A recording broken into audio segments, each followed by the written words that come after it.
നമസ്കാരം.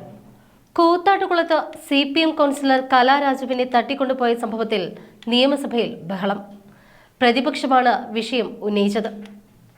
സർക്കാർ ഉദ്ദേശിക്കുന്ന സ്ത്രീ സുരക്ഷ എന്താണ് എന്ന് അടിയന്തര പ്രമേയ നോട്ടീസിന് അനുമതി തേടിക്കൊണ്ട് അനൂപ് ജേക്കബ് ചോദിച്ചു. വൃത്തികേടിന് പോലീസ് കൂട്ടുനിന്നുവെന്ന് പ്രതിപക്ഷ നേതാവ് VD സതീശൻ ആരോപിച്ചു. വസ്ത്രാക്ഷേപം ചെയ്യുന്നതും കാല് തല്ലിയൊടിക്കുമെന്നും പറയുന്നതാണോ സ്ത്രീ സുരക്ഷ? അവിശ്വാസ പ്രമേയത്തെ ആശയപരമായി നേരിടാൻ പോലും CPMന് ശക്തിയില്ലേ? മൂവാറ്റുപുഴ DYSP ഉൾപ്പെടെ നോക്കി നിൽക്കുമ്പോഴാണ് കലാരാജുവിനെ തട്ടിക്കൊണ്ടുപോയത്.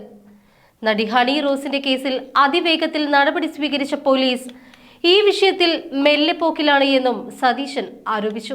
താൻ സംസാരിക്കുമ്പോൾ ഭരണപക്ഷം ബഹളമുണ്ടാക്കിയതിൽ സതീശൻ ക്ഷോഭിച്ചു. കയ്യിലെ കടലാസ് ശക്തിയിൽ നിലത്തേക്കെറിയുകയും എന്ത് തെമ്മാടിത്തമാണ് ഈ കാണിക്കുന്നത് എന്ന് സ്പീക്കർ AN ഷംസീറിനോട് ചോദിക്കുകയും ചെയ്തു. ഭരണപക്ഷം അഭിനവ ദുശാസനന്മാരായി മാറുകയാണ് എന്നും സതീശൻ പറഞ്ഞു. കലാരാജുവിന് സുരക്ഷ ഒരുക്കിയെന്ന സർക്കാർ വാദം കോടതി അംഗീകരിച്ചിട്ടുണ്ട് എന്ന് മുഖ്യമന്ത്രി പിണറായി വിജയൻ മറുപടി നൽകി. സ്ത്രീകൾക്കെതിരായ ആക്രമണം ഗൗരവകരമായി കാണും.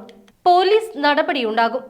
സഭ നിർത്തിവെച്ച് ചർച്ച വേണ്ട എന്നും മുഖ്യമന്ത്രി പറഞ്ഞു. കേരളത്തിലെ എത്ര പഞ്ചായത്തിൽ കാലുമാറ്റമുണ്ടായി എന്നും അവരെയെല്ലാം തട്ടിക്കൊണ്ടുപോവുകയാണോ എന്നും സതീശൻ ചോദിച്ചു. അടിയന്തര പ്രമേയത്തിന് അനുമതി നിഷേധിച്ചതിൽ പ്രതിഷേധിച്ച് പ്രതിപക്ഷം സഭയിൽ നിന്നും ഇറങ്ങിപ്പോയി.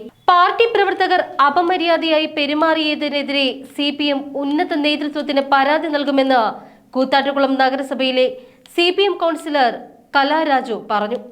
പ്രശ്നം വന്നപ്പോൾ UDF പ്രവർത്തകരാണ് സഹായിച്ചത് എന്നും എറണാകുളം ഇന്ദിരാഗാന്ധി ആശുപത്രിയിൽ ചികിത്സയിലുള്ള അവർ വ്യക്തമാക്കി.